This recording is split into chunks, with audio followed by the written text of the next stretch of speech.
So, how are you supposed to end a cartoon?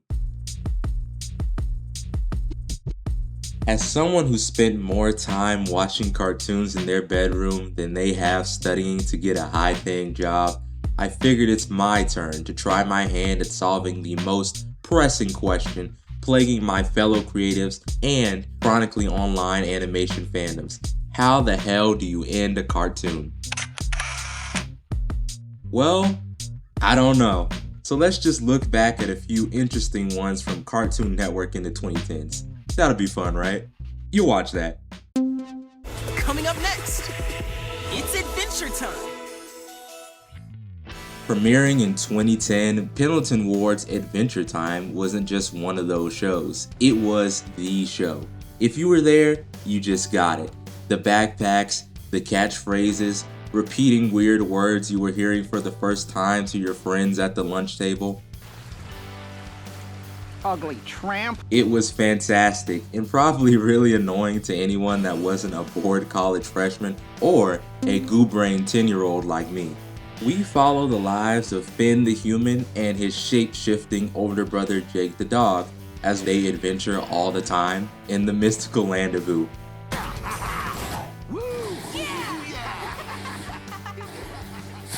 And well, that's where things get weird. See, Adventure Time was so funny because it could be anything. That one sentence synopsis that I just gave you actually isn't even accurate, especially so the further you get into the show. It's just the hook, part of the pitch bible. After those credits roll, you never knew what you were getting into. This episode is about Finn and Jake. But wait, now Finn is alone in a dungeon and he's stuck in a dream-like metaphysical loop that resets every time he opens his eyes. Okay, look over there. Jake is a brick now, and he's reciting a nature documentary that gets broadcast all over Ooh.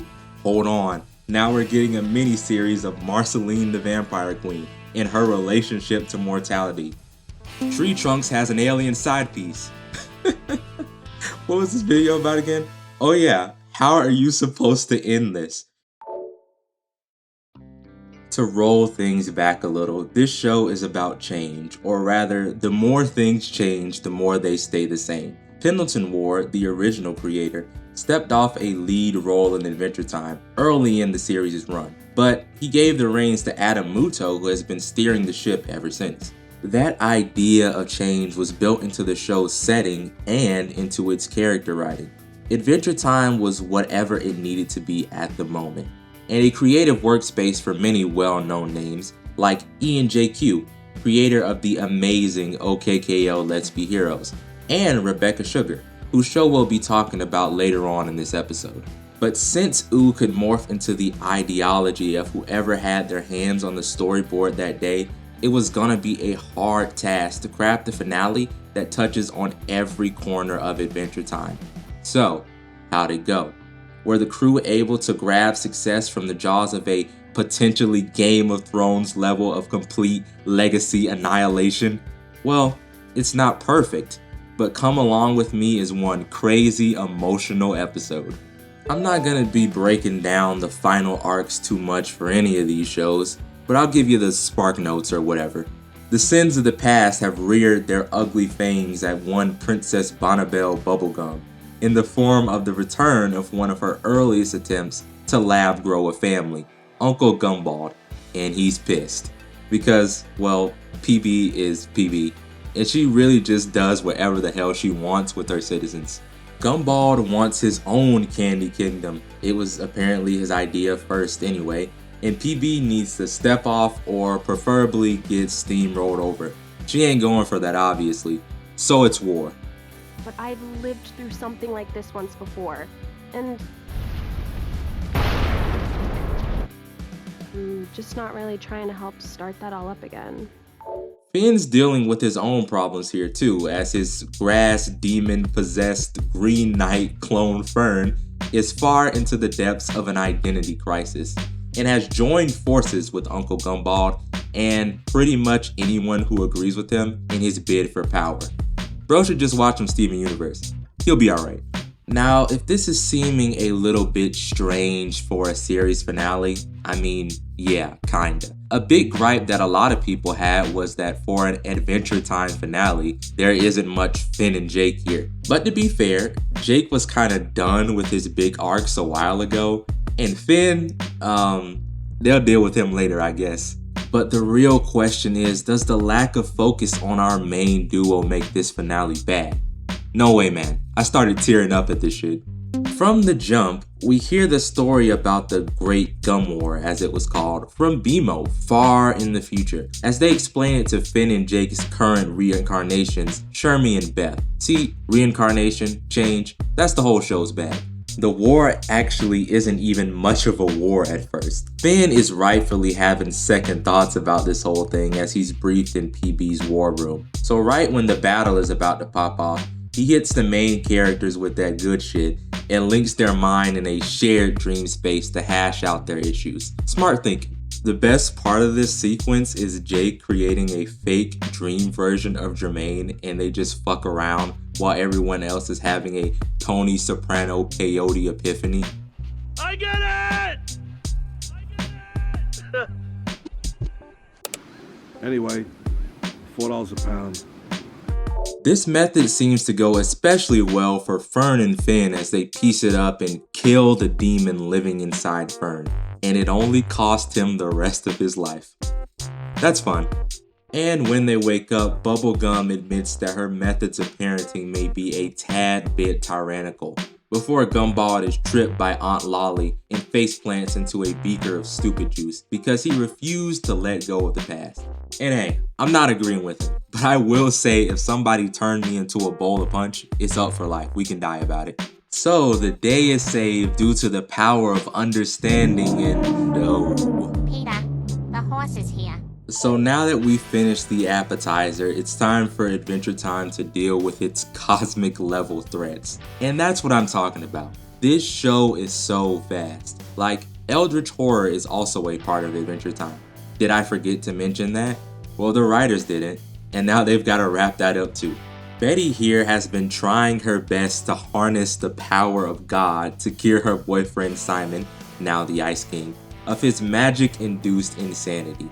And in his own crazy way, he tries to stop her. So she understandably crashes out of it. From there, everyone bands together and starts to fight the literal embodiment of discord.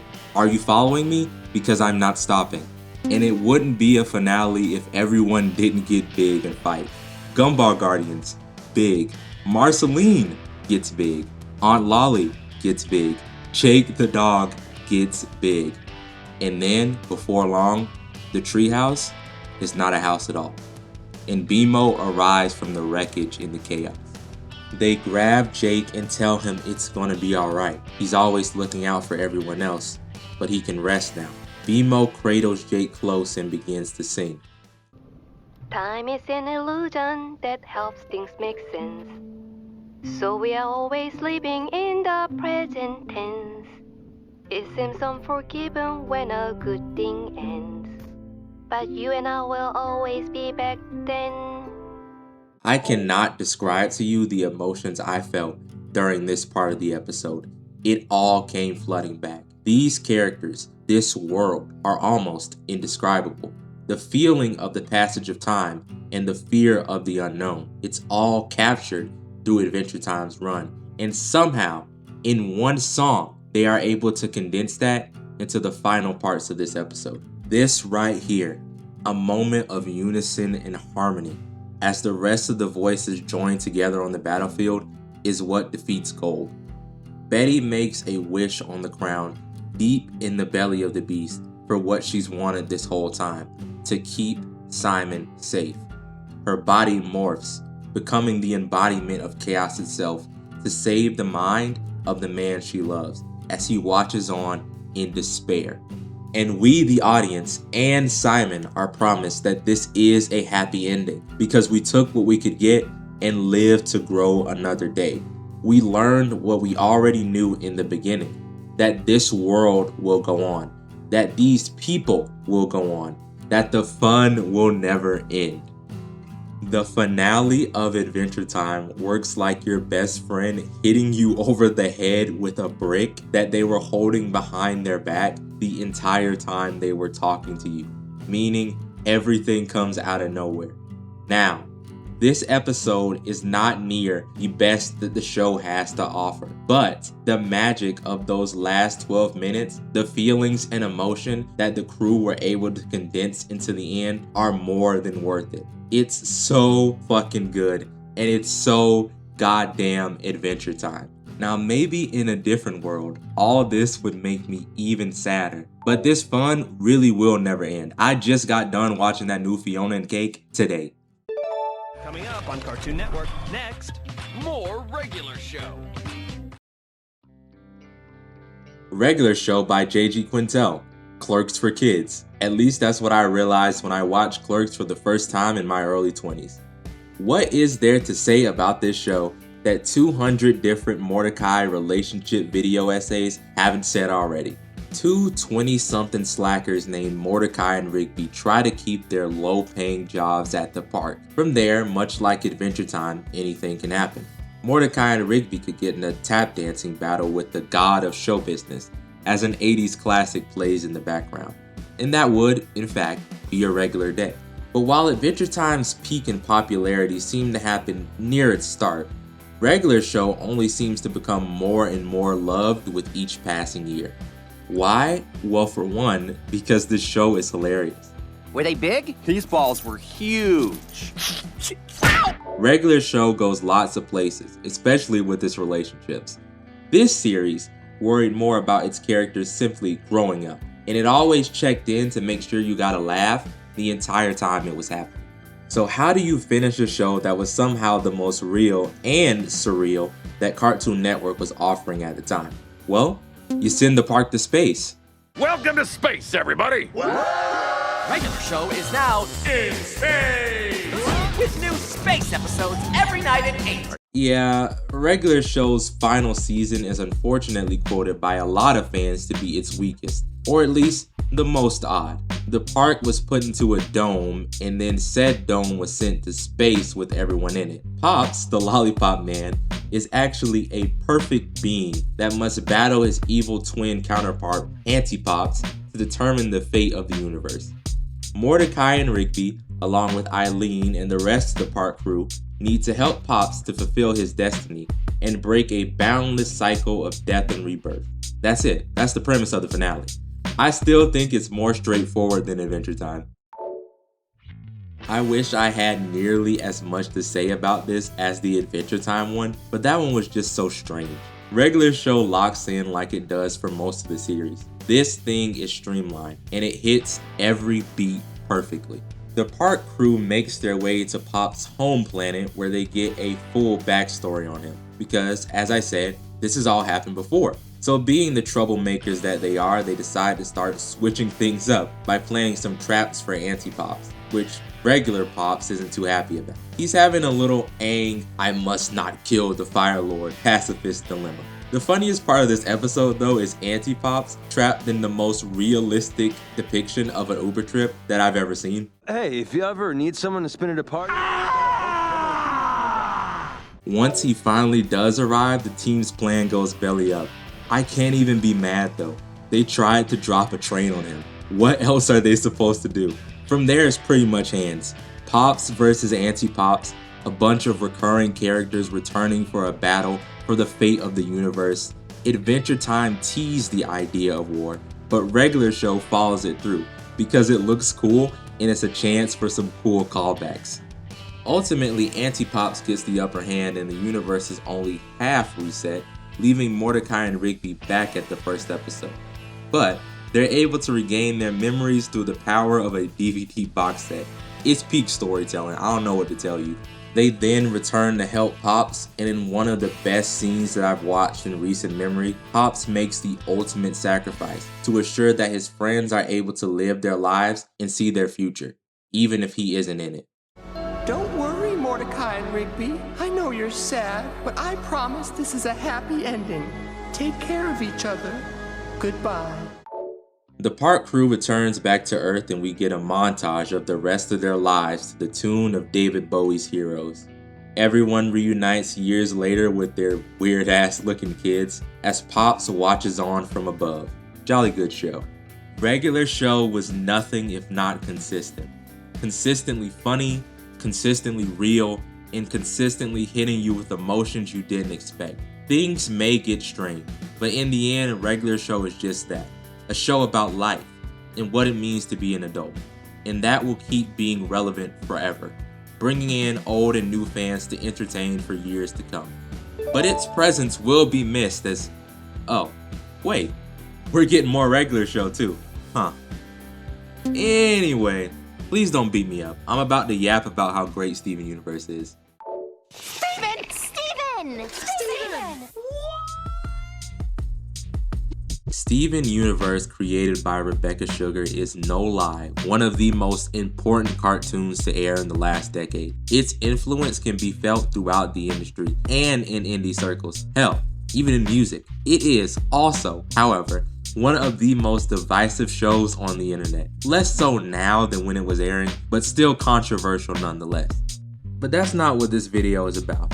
It's about how the show ended, and it ended its run just like it lived, which was unique.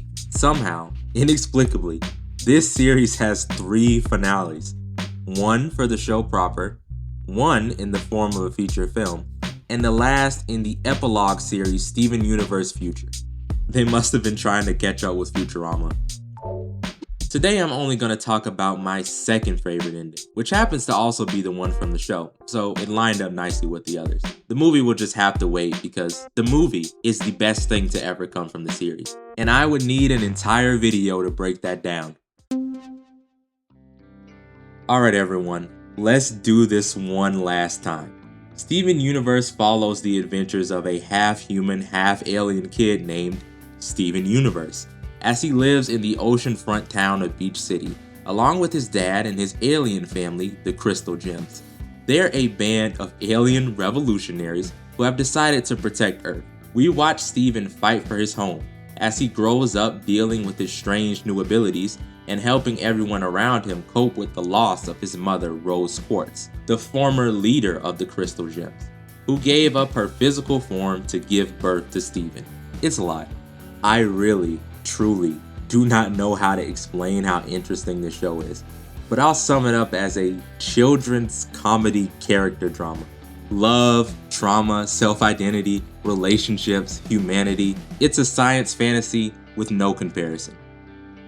It's a series ultimately about hope and understanding the people around you. So how do you end a show with such a broad humanist message with a family drama? Now, Starlight, this has gone on long enough. Steven Universe, Battle of Heart and Mind. New 1-hour special event in 2 weeks on your Cartoon Network. To make this brief, the authoritarian government the Crystal Gems were fighting against thousands of years ago is called the Great Diamond Authority, a group of extremely powerful beings that conquer planets through war and fracking, I guess, draining worlds of their essence and wiping out life across the galaxy. They're led by very tall women called the Diamonds. Blue, yellow, white, and pink to be precise. So let's focus on Pink Diamond real quick. Turns out that's Steven's mom. Or at least Pink Diamond is her original identity before she threw her life away and rebelled against her sisters as Rose Quartz. And nobody knew about this except for Pearl. Poor Pearl. This was a twist that most people did see coming but didn't want to believe.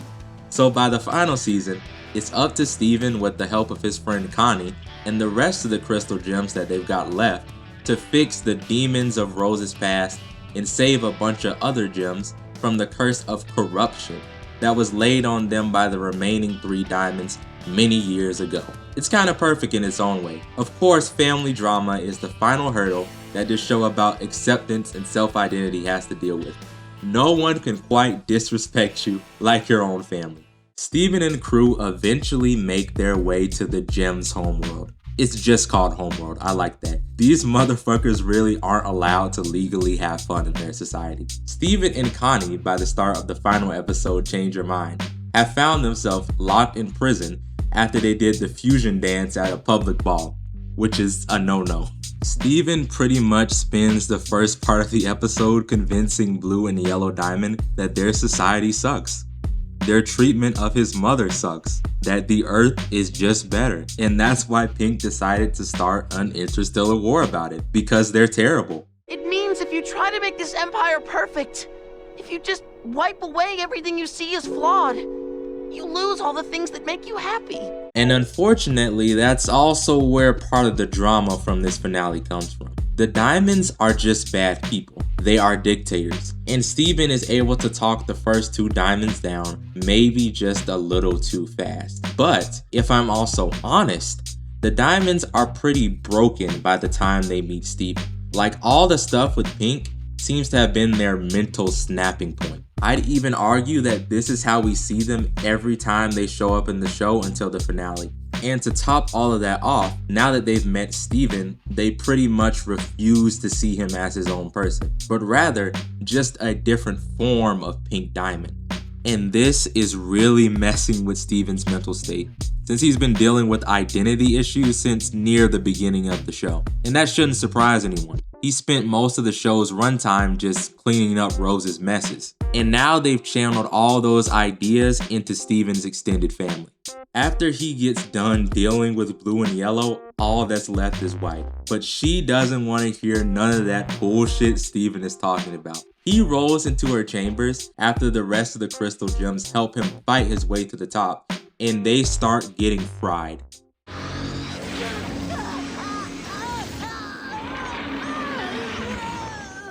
This scene has been talked about lots online, so the only thing that I want to add is that it's really funny that White has no idea what she's talking about. She's just talking for the sake of hearing herself talk. At first, her angle is that Steven is just Rose pretending to be a human, but a few seconds later, she contradicts herself, saying that Rose is hiding inside of Steven. Like, maybe he is a human, but Pink still has to be there. She can't just be gone. I didn't pick that up the first couple times I watched this. White has no idea what Steven is, even if she does a really good job of pretending like she does. She's hurt, she's confused, and she's taking it out on the entire galaxy because she completely failed her entire family. After a quick back and forth, Steven gets done like a Mr. Potato Head, and then he puts himself back together, affirming for the last time that he is Steven. And while he may have his mother's gem, it's his now, and she can't come back. White Diamond realizes that she's just as susceptible to being flawed as everyone else, and falls in line with the rest of the Diamonds in doing whatever she can to please Steven.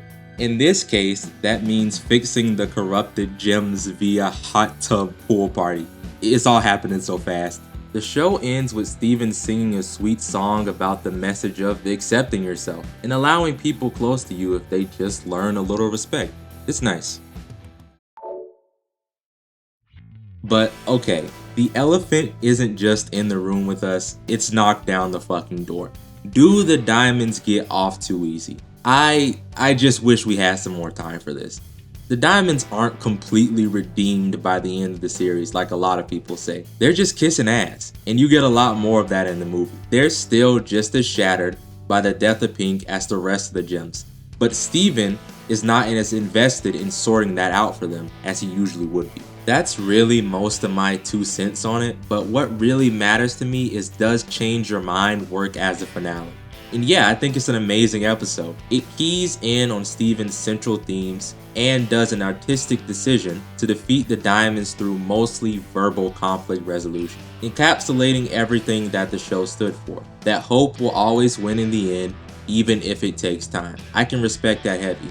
But when you make an artistic choice that goes against the idea of a television program as a means of gratifying entertainment, there will be backlash. I can admire them for sticking to their guns and pushing through the negativity, and so much else they were able to trailblaze with this show. Steven Universe is a cartoon that you won't ever forget if you let it drive its fan into your heart. I actually can't believe I wrote that. It's gonna make me throw up. So after revisiting some of my favorite finales from the 2010s, have I found the secret sauce to please all the fans on the internet? Well, all these endings were different and reflected the changes that each series went through. They all had a cool final battle with a bit of fan service to wrap up things that we didn't get to see in the main series. And the music choice was spot on. But really, having sat on it, I don't think any of that mattered too much. I think the reason I still love all these finales is because they made sure to give some time to what made each show special. So if you and me are ever trying to wrap up our own successful long-running cartoon, maybe we just have to remember what made us come up with the idea in the first place, and everything else will just fall in line. Or maybe we need to just make everybody get big. I am not a disgrace. I am vengeance. I am the Knight. I am Batman! Legacy. Living up to those who came before us is hard enough for most people, but it's even harder when the person that came before you is one of the greatest superheroes of all time. What's it mean to be Batman, and what's it mean to let go of the past? Batman Beyond: Return of the Joker tries its best to answer all that, and like everything else it does it in style.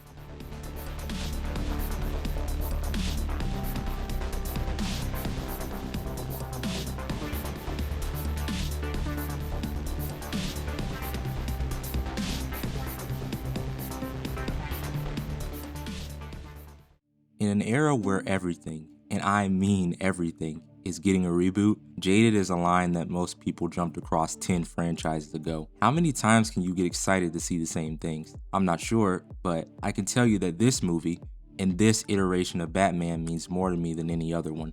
That's my Batman. He's voiced by Ron Stoppable, and he's perfectly corny. It's a school night, boys and girls. I'm gonna have to call your folks. Return of the Joker serves as the first, and unfortunately for me, only film that was released in companion to the 1999 series Batman Beyond. For those who don't know, it follows juvenile delinquent Terry McGinnis in the far-ish future version of Gotham, now named Neo Gotham because that makes it sound cooler, as he copes with the death of his father through assisting an aged Bruce Wayne, played by the late great Kevin Conroy, who has secluded himself from the public and lost control of his company, his relationships with his family, and the reasons why he was even Batman to begin with. There he dons a new high-tech batsuit with Bruce acting as his guy in the chair. He tries to understand what it means to be a hero, all while making sure his grades don't slip and his girlfriend Dana doesn't decide she'd be better off with a guy who doesn't disappear every time they've got a moment alone. And honestly, she might be better off.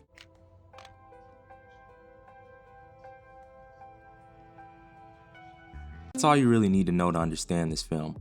Return of the Joker kicks off like any great story with Terry cracking jokes as he tries to stop the Jokers, with a Z, gang from lifting some advanced tech, which is odd because they're a group of Joker-loving criminals who mostly stick to committing petty crime all over Gotham in his absence. My favorite one is the guy who looks like the Scarecrow because he talks like Christopher Walken. So he hid it.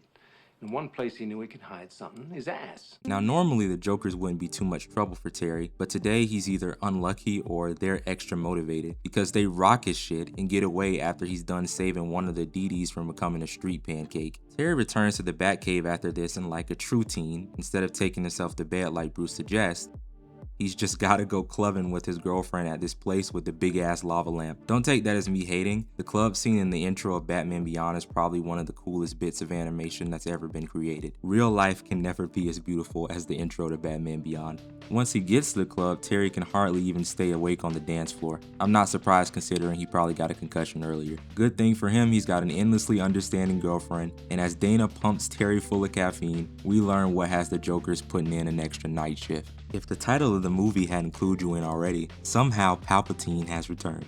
A brave new world that has such putzes in it. And he's got that shit on. I'm in love with this Joker design. It's a nice middle ground from all the other ways we see him in the Bruce Timm-verse. Plus it has that added Batman Beyond flair where everyone's clothes seem to be super glued to their bodies. And speaking of bodies, Joker's not playing around. The moment one of his flunkies steps out of line, boom, he's a body bag. And now we return to Bruce. As I talked about earlier, in the interim between the end of BTAS and now, he's given up most of the control of Wayne Enterprises, at least executively, to a bunch of suits. And now that Terry's brought some fire back into his life, he's planning to re-enter the public a bit and make his voice heard to the people of Gotham.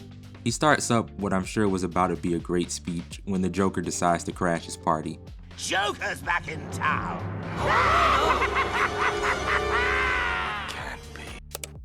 It can be, and it is. Now to pause for a second, the entire premise of this video is not for me to recap this film beat by beat, because I'd love for you to watch it for yourselves. It's worth it alone for the animation. The point I'm trying to make here is about the past, and what a legacy can mean for the people that you leave behind. Just like Batman, the Joker has a legacy, and his legacy is pain. Look at these people's faces. Look at the face Bruce is making. That is a man who is seeing his worst nightmare. This is trauma. There is no one here saying, "Who's that guy?" Everyone knows to fear the Joker. That's his legacy. And the Jokers have made sure that even when he's gone, that fear never went away. Joker puts on a show the only way he knows how, and lets Terry know that he thinks nothing of him as the new Batman. Luckily, he's able to save the people at the party and get Bruce away from danger. But of course, he's not in the best mood right now. Clone? Robot? Suspended animation due to floating around frozen in a block of ice? Shut up and drive. Terry swings by Barbara's to figure out what the hell is going on. The mood in Gotham seems to have gotten real dark, real quick, and nobody who usually clues him in is saying a damn thing. It's frustrating because he doesn't get it.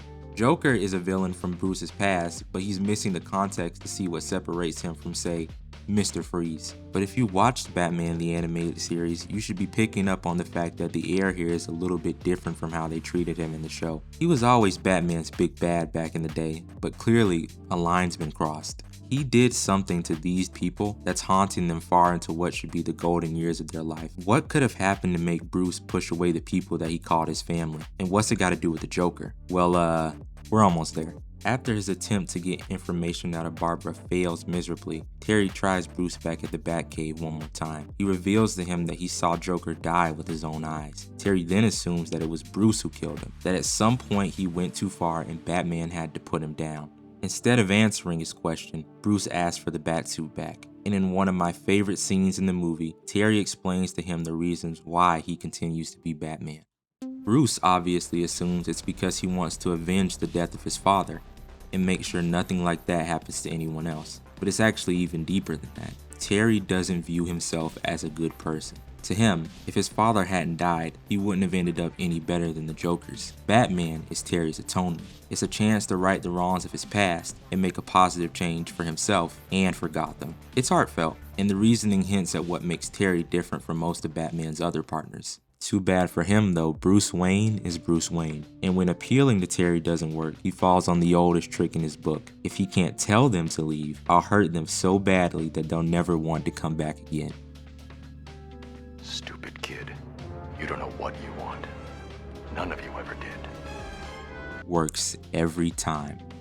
After that mess, Terry retreats back to his family and his girlfriend, and Bruce locks himself in the Batcave. But hurt means nothing to the Joker, and he makes sure to let Terry and Bruce know that he's got their number in a way that can't be ignored. He sends the Jokers to get Terry, but they end up dropping Dana off the second story. Her friend Chelsea says she'll be fine though, I guess.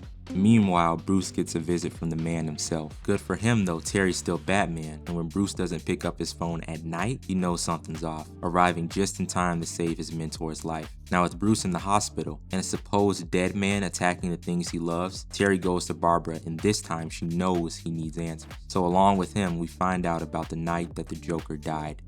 Now as a disclaimer, much like the Darth Maul scenes in one of my personal favorites, Star Wars Rebels, this next sequence tends to overshadow the rest of what surrounds it in online discourse. It's been talked about in so many ways by so many different people that it's kind of grown a life of its own. So I'll keep the recap brief, both so you can enjoy it for yourselves and so I can highlight the points that are relevant to what I'm trying to say in this video.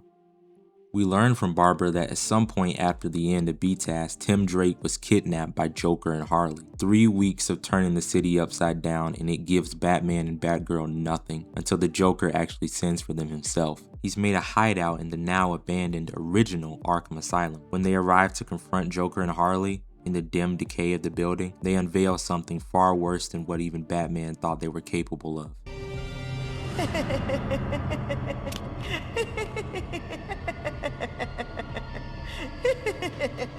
They've been torturing and brainwashing Robin for 3 weeks, pumping him full of chemicals and wringing every last drop of information about the Bat family they could from Tim.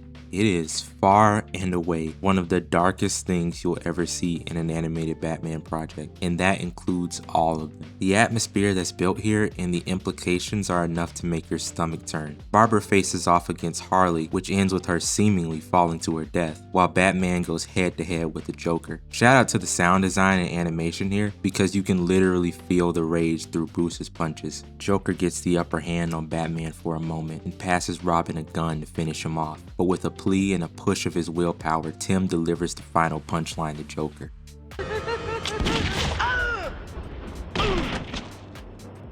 That's not funny. That's not... And that's it. So the question you're left with now is, how the hell is Joker back in Gotham when he should be 6 feet under Arkham Asylum? Armed with the knowledge he lacked earlier, Terry goes to figure it out before Joker can ruin any more lives. From here, we see Terry go full Batman detective mode. He's got his first lead, Tim Drake. He's working on satellite dishes in this little floating cherry picker thing that I know good and well ain't safe. He tells Terry that he knows nothing about Joker, and that he's put this entire traumatic past of fighting crime behind him, advising Terry that he'll have to do the same one day, because in his words, nothing is good enough for Bruce. That didn't get him anywhere, so Batman tries another lead. There's a young executive in Wayne Enterprises that seems none too happy that Bruce has been mounting a comeback. But he's preoccupied. Turns out he's been given the Joker's, and by extension, the Joker, the security codes to steal that tech from earlier. In a twist that anyone with a brain could see coming a mile away, the Joker doesn't play nice, and now Buddy's nothing but a loose end. And loose ends should be tied up. Terry swoops in and saves his life, but seeing as he's about to get stomped out, it's likely that he's not the new Joker. So now we're back to square one. And Terry's starting to wonder if he's even cut out for this whole world's greatest detective thing. Luckily for him though, it takes more than some Joker toxin to kill Bruce Wayne. The two Batmen have a brainstorming sesh and put together the final pieces of the puzzle. Something stinks with Tim Drake, even if Bruce is hesitant to believe it. So Batman suits up one last time to put the Joker to rest, and this time he brings backup. They're able to track him down, but it ends up being a trap. That's where the Joker reveals his grand plan to literally bring an orbital strike down on Gotham. So yeah, it's not looking good here for Terry, and definitely not for Bruce. But he's Batman, so he's able to escape and take out the rest of the Jokers and dodge his mini Death Star. You can't convince me that didn't kill anybody though. I'm not buying that. Now Terry's ready to face off with Tim and the Joker, but surprise! Tim is the Joker, and he has no idea he's been Jekyll and hiding it for years. See, all the way back when Joker kidnapped Tim, he implanted a DNA-laced microchip into his neck that's been taking over his body for years. It's a bit out there, but this is a comic property, so I'll play along because the writing is good. Joker, Batman, and Ace all start going at it, until one of Joker's joy buzzers ends up rerouting his orbital laser right for them. He tries to leave, once again shitting on Terry and telling him he's nothing like the original Batman, so he doesn't have a chance in stopping him. Bruce even chimes in to give Terry some advice on how he dealt with the Joker. So in a moment of pure writing genius, the story doubles down on its themes. Terry is Batman, but he's not Bruce Wayne, and he's not in the suit for the same reasons. So Terry does the one thing Batman never did with the Joker. He jokes back. You make me laugh, but only because I think you're kind of pathetic. Stop that! This is personally my favorite part of the movie. Terry is able to completely deconstruct Joker here, tell him exactly how he thinks. You can tell it's destroying his ego, his soul. So with the final laugh right to his face, Terry uses the Joker's own joy buzzer to erase him from Tim's mind permanently. The day is saved, and the next morning Terry gives Tim a visit in the hospital to see how he's doing. I owe you big time. Forget it. For what it's worth, Bruce couldn't have chosen anyone better to put on the mask. Bruce meets Terry outside Tim's room and tells him that he's what makes Batman great, not the other way around, wrapping things up on a high note. As Bruce goes to greet the family he's been missing this whole time, Batman looks out over Neo Gotham, ready to do what he does best. And with that, Batman Beyond Return of the Joker ends. And what happened to Dana, you ask? I guess she'll be alright. What makes this adaptation work so well when others fail in certain aspects? I think it all comes down to what I talked about at the beginning of the video. Batman Beyond: Return of the Joker understands legacy, and by extension, it understands what it means to be Batman. Good and fucking traumatic. It uses that very idea to craft this entire narrative from start to finish. Terry starts this film off fighting a gang of people whose entire existence is just them looking up to Joker, to the chaos he was able to bring to Gotham. And I'm assuming here, the feeling of freedom they thought he had as well. Outside of Batman, no one could stop him. You compare this to Terry and how the voice of the old Batman is right in his ear every time he puts on the suit, and the parallels write themselves. But where the film really shines though, is it's not sanding away the idea that legacy can also be a burden, a brick weighing you down. Look at Tim and Barbara. Whether they like it or not, they carry the legacy of Batman, and especially in Tim's case, the scars. They're literally and figuratively eating him alive. He's becoming the worst representation of the past, of the moment that defined the rest of his life. And when he's confronted by Terry, the thing he's still concerned about is Bruce's approval, which I'm sure he already has, but the old man is too busy wallowing in his own regret to tell him that. That's where Terry steps in, and what makes his speech from earlier so great is as he explains why he's Batman, it's almost the exact opposite of Bruce. Bruce Wayne puts on his Batsuit to become vengeance, and to bring hope to the people of Gotham City. Terry puts on the Batsuit so he can feel like for once in his life, he can make a change, not just to the city, but to himself. For redemption. It's powerful and respectful. Terry understands the pain of those who came before him, but that's not what defines him. That freedom from the past, from that trauma, and the acceptance of who he is allows him to defeat the Joker in a way that Bruce never even thought of. In a sea of remakes and reboots, it's easy to get tired. I don't know if I have the solution to make a great one each time, but Batman Beyond: Return of the Joker succeeds in every way that it can. Terry McGinnis is Batman.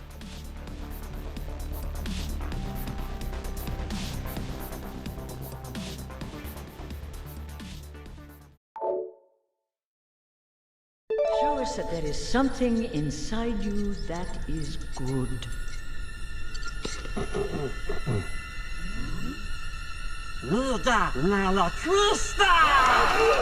Why is Disney afraid of this movie? Or maybe, why are they afraid of everything this movie has to say? That it's okay to be different. Every year it seems that the Disney brand doesn't just become more sanitized. Being sanitized is the brand. The cleanest, most polished product that they can feed to consumers to offer a moment of escapism from the everyday. Now, that's nothing new. Disney, in my opinion, is the classical music of animation. It's not just influential. It's the genesis of principles and theory that define the medium. Stories of love, heroism, action, spectacle, and an alien that's obsessed with mosquitoes. They're nuzzling my flesh with their noses! Now they're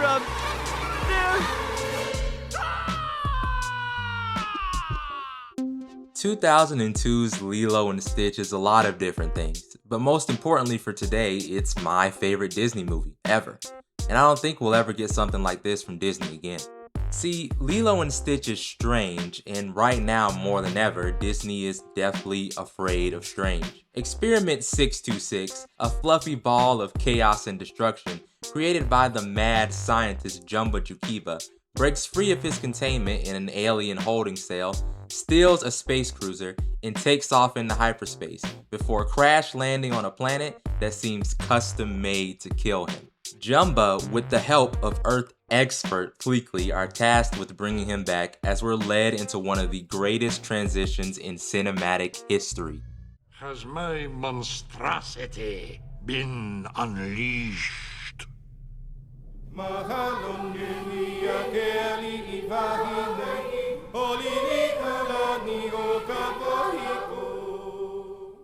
And I'm assuming if you clicked on this video, you know the rest.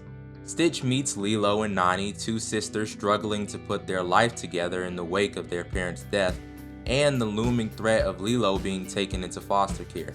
Lilo and Stitch bond while they're pursued by Jumba, Fleekley, and the ever-imposing Captain Gantu. Does this look infected to you?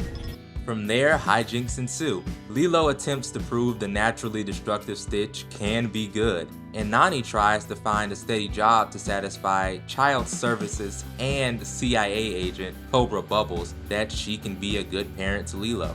And every time things seem to get a little bit better, Stitch makes them a lot worse. The movie builds to a climax of everyone working to save Lilo from being carted off into space.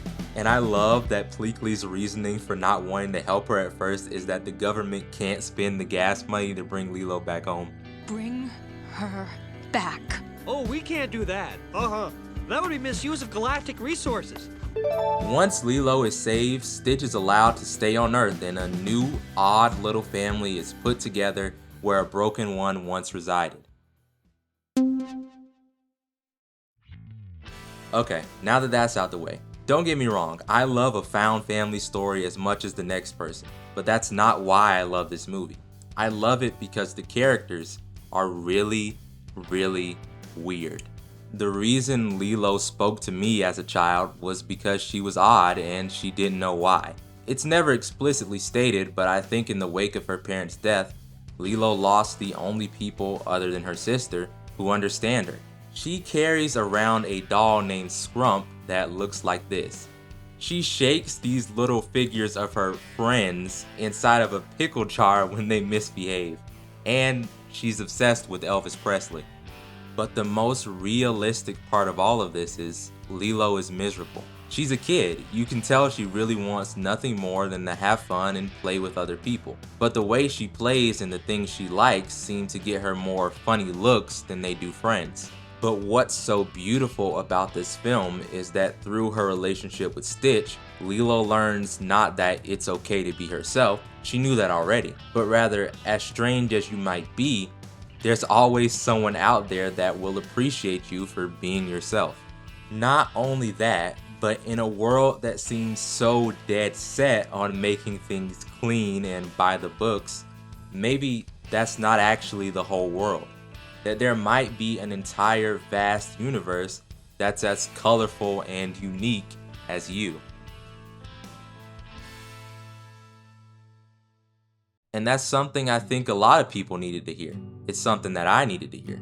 And the lesson isn't just taught through Lilo, but also through Stitch.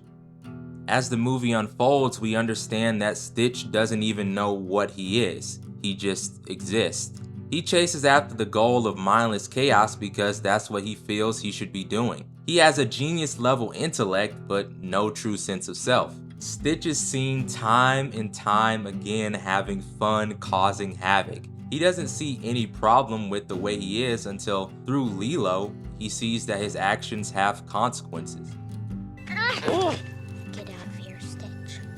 From there, he begins to wonder not just about why he's drawn to evil actions, but rather why he is in general. Stitch begins to yearn for a family, a place to belong. And when he realizes that he's made one already, one that he's been hurting this entire film, he goes to hell and back to make it right. It's perfect. I could go on about the beauty of Lilo and Stitch and how its clash of humanism and science fiction touched my heart. How it has some of the most beautiful art direction that I've ever seen in my life.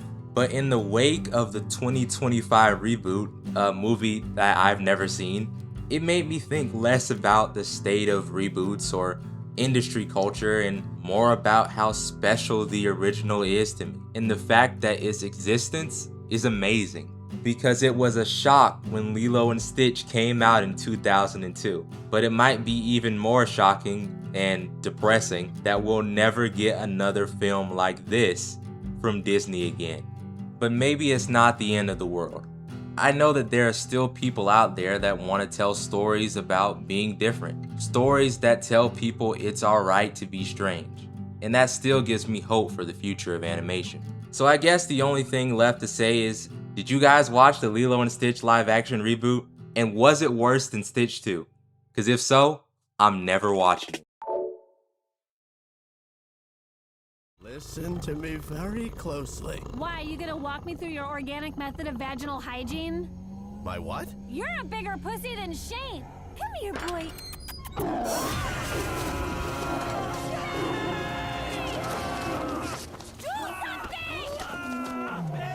Like what?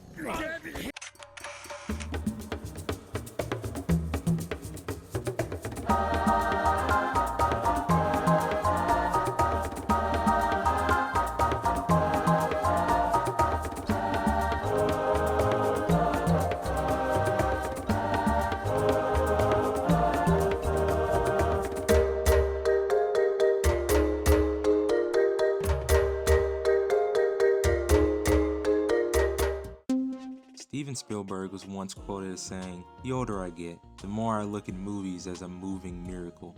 I couldn't agree more. And I could sit here for hours describing so many of his films just like that. But I'm not gonna do that, because today I want to tell y'all how good this Wild Thornberry's movie is. Wild. During the 90s, television animation was undergoing a bit of a transformation from the toy-driven fare of the 80s. Studios like Cartoon Network began to make their debut, and with them came some of the most memorable and influential shows that had ever been seen on network television. Out was the era of He-Man and Thundercats, for now, and in was the Powerpuff Girls. But before even them, premiering in 1991 was the Nicktoons. Doug, Ren and Stimpy, and the cash-printing, era-defining powerhouse, the Rugrats. A baby's gotta do what a baby's gotta do. Pre-SpongeBob Bubble Pop, the babies were Nick's first taste of cartoon mania. So when Klasky Supo, the studio behind Rugrats, and Nick took the babies to the movies in 1998, and they brought back $160 million on a budget of around 24, it was obvious that more Nicktoons would eventually be making their way to the big screen. And after a few more years and another Rugrats sequel, my personal favorite, it was time for a second family to have a shot at a bigger adventure.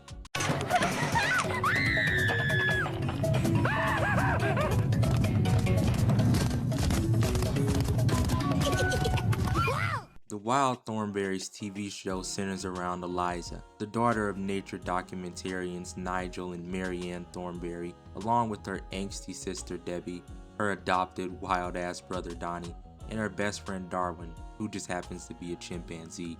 Darwin, come back! The family travels around the world learning about wildlife and filming animals, when one day Eliza frees a captured shaman disguised as a warthog, and she transforms into Dr. Dolittle. But she can't tell anyone or she'll lose her ability to hear Darwin here complain all the time. What a shame. Now my memory of the actual show is honestly pretty sparse. It's kinda how I remember Rocket Power, in a VHS-tinged, extremely goofy movie, Windows Movie Maker fever dream of early 2000s childhood. But what I do remember is this film sitting in my closet and me playing it 1,000 times. Now that I've gone back, I can safely say that my taste as a kid must have been decent, because this movie is a masterpiece.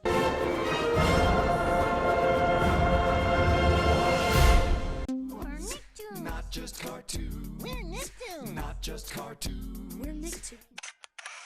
We start the film out exactly the same way the show does, with Eliza giving us an intro to her family. But now the budget is clearly movie grade. Look at that camera movement. They got some money now. Eliza's doing her normal thing, hanging out on the back of an elephant. Her name is Phaedra, and she gives us some knowledge about how her mother used to use her trunk to guide her around. Really?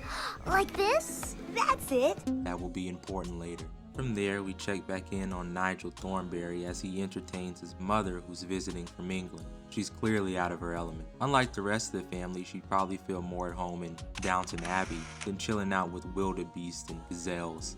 And speaking of which, Gazelle is actually quite harmless. So, since his mother managed to narrowly escape being trampled to death, Nigel and Marianne decide it's a good time to jet off for some more nature footage, while Eliza slips away to play with a cheetah named Akela and her 3 cubs. We kind of start to see the narrative role of Eliza's grandma here as she talks to Debbie. She doesn't really get her. She thinks the way she's growing up is, for lack of a better word, uncivilized. Does your sister always Talk like a monkey, dress like a gig. Yeah. The next scene where Eliza arrives to greet the cubs is so beautiful, just like the rest of the movie. The vibrant gradients in the sky and the soundtrack really do a lot to bring life to the film. It also does a good job of portraying Africa in a vibrant and appealing color palette that isn't seen too much in Western media, excluding something like The Lion King. Hey, Slowpokes, I'm winning! You can feel Eliza's joy for nature as she runs with the lions. It's infectious. The fun doesn't last too long though, as a set of poachers descend from the sky to scoop up the cub named Tally, so everyone's racing down the plains. Akela and Eliza on foot, Nigel and Marianne in the buggy, and even Debbie whips the convoy to help, while Donnie does the wedgie dance on the dashboard. In the end though, the poachers get away by cutting the rope that Eliza's dangling on. It's pretty crazy. They're just gonna kill her, which I kinda respect. I mean, this is back when a PG rating really meant something. Eliza's fine though, but unfortunately due to the poachers shining their high beams right in her face, the only clue she's got to give to Nigel's officer friend Jomo is that he used a knife with a falcon-shaped hilt. Even as a kid, I remember thinking, what is this guy gonna do, Eliza? Those poachers are gonna pack him up. These are your golden years, Pop. You should be enjoying life with your family. The incident seems to shock her parents into the reality of the dangers of growing up in the wild. So when Grandma here suggests that Eliza be sent to boarding school in London for some structure, the dominoes just fall into place. And just fuck Debbie, I guess. What about me? Do I look civilized? Frankly, no. But I'm afraid it's much too late for you. Before Eliza gets shipped out though, she's able to have a heart-to-heart with her dad as he's researching the legend of an eclipse that coincides with an elephant migration to a place called Timbo Valley. She's really taken all the stuff with Tally from earlier to heart, not only because she was the person watching over him at the time, but she can also talk to animals.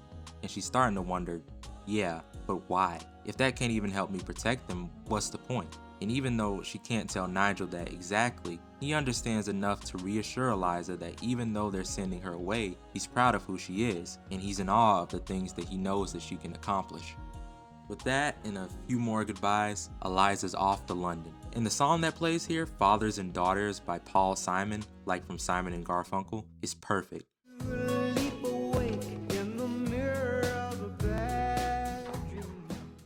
I'd play more for you, but you know how it is. Hit that search bar up once you're done. You'll be alright.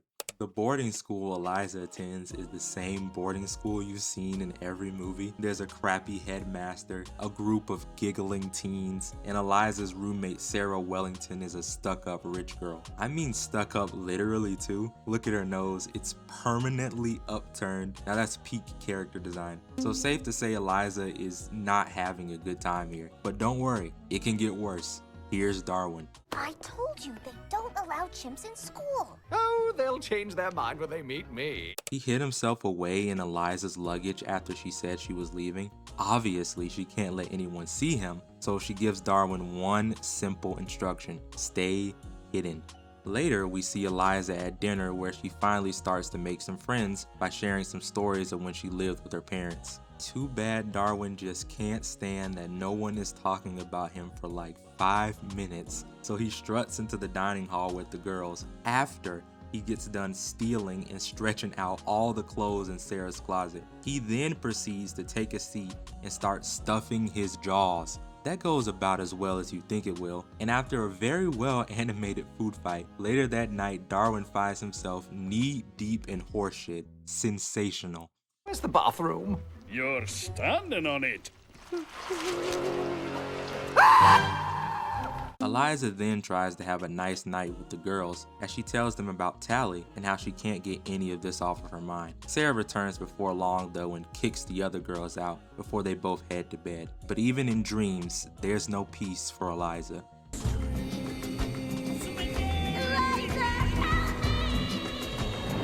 The dream sequence here is another standout moment. The animation and color design is amazing. Shaman Miyamo pleads with Eliza to use the gift that she has to save Tally as he morphs between different forms. I like to interpret this part less as him actually speaking through Eliza's dreams, but more as her guilt and self-doubt manifesting itself as him. So after she wakes up in a cold sweat, Eliza decides she can't wait any longer. She has to go after Tally.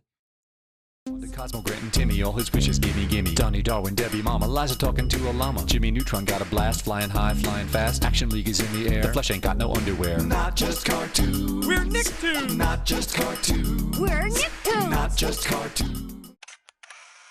She takes Darwin out the stables, and with a little help from Sarah, they're on a plane back to Africa before you know it. Stop fidgeting! I can't help it. I've got hay in my skirt. You can't just drop hot ball sweat hay on the floor, man. This chimp is out of control. Back with the rest of the family, Nigel and Marianne are heading out again, check on the elephants now that the eclipse is starting up, leaving Debbie in charge of Donnie.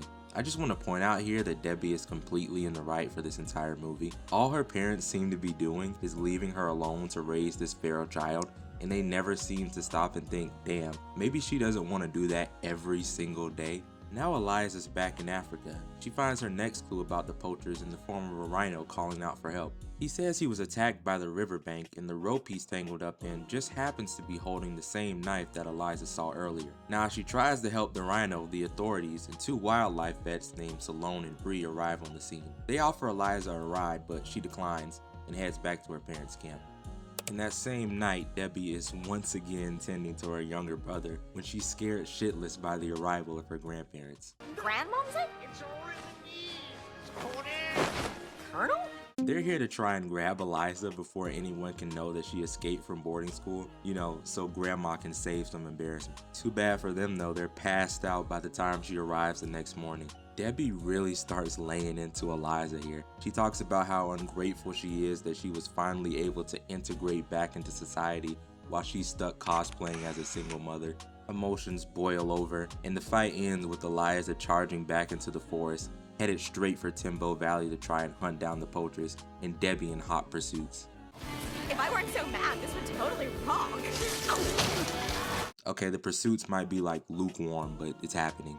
Debbie actually left a note before she headed out too, so the parents are able to figure out what's going on, and they decide to regroup and try and catch the kids before anything can go too wrong. Eliza finds her next lead from a gorilla who's had a pretty interesting run-in with Donnie. I only saw the whirlybirds land on the ground, and then I saw people putting a fence across the valley. A fence? What for?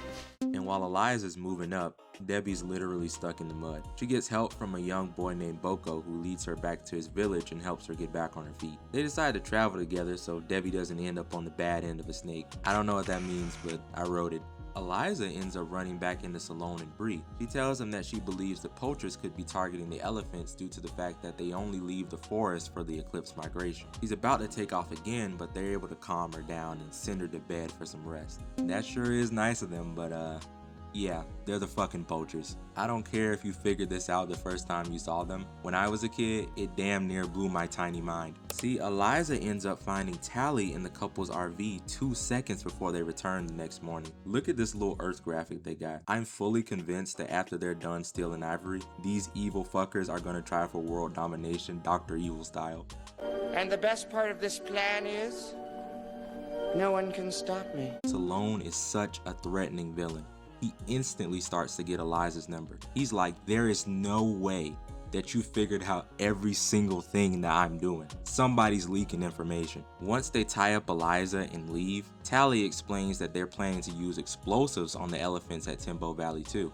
Also, we're definitely approaching the third act here because as all this is happening and everyone's fearing for their life, Darwin decides that right now is the time that he needs to tell Eliza that she has not been doing enough with the gifts that she's been given. And she tells him what she thinks about that. Darwin, for once in your life, just be quiet! This scene is a little bit sad. Like, who likes to see best friends fight? But Darwin really had it coming. He's just not been the biggest help this entire film. And then for him to start questioning Eliza while they're tied down in some random guy's RV, he's completely oblivious about everything that's been going on. The arguing is cut off as Debbie and Boko arrive at the campsite, only to run into an already pissed off Salone and Bree. Eliza's eventually able to break free, and Salone gives Boko the people's elbow before hanging Debbie off the side of a cliff, threatening to do her like Mufasa. And as he interrogates Eliza for information, we get what I think are the best line reads in the entire movie. They've stuck with me since I was a kid. Who told you these things? I can't tell you! Eliza! Stop! Wait! I'll tell you! I know these things because I can talk to animals. The voice acting here is so powerful. Special shout out to Rupert Everett as Salone. Now we watch as a storm of magic picks up, destroying everything in its path. Everyone rushes to get away, and when all is said and done, Boko is missing, and the poachers are headed straight to Timbo Valley. Plus, to top it all off, Eliza's lost her ability to talk to animals. Oh my gosh. You did that? For me? I can't talk to Darwin anymore. And the last thing I said to him was really mean. The rest of the family ends up floating downriver and almost over a waterfall before taking shelter in a cave overlooking the elephant migration. They've arrived at Timbo Valley. Understandably, Eliza is now at her absolute lowest. She knows that the elephants are in danger, but without her ability to speak to animals, she's lost the last bits of confidence that she was clinging to. But Debbie's here to reassure her of the same thing that her father did. Ever since you were a little kid, you dragged home birds with broken wings and creepy toads and stuff. You didn't have special powers then. You just cared. Eliza is gifted not because of her powers, but because she always had the courage to do what's right, and that she leads with kindness. Eliza's got her second wind, and the parents arrive at the valley putting together the poachers' plans to use explosives to drive the elephants into an electric fence. This is real supervillain shit at this point. Debbie reunites with Boko, and Eliza charges headfirst into the herd of elephants, trying to find some way to communicate with them. She then remembers what her elephant friend Phaedra told her at the beginning of the movie. What did Phaedra tell me? I know! Behind the ear!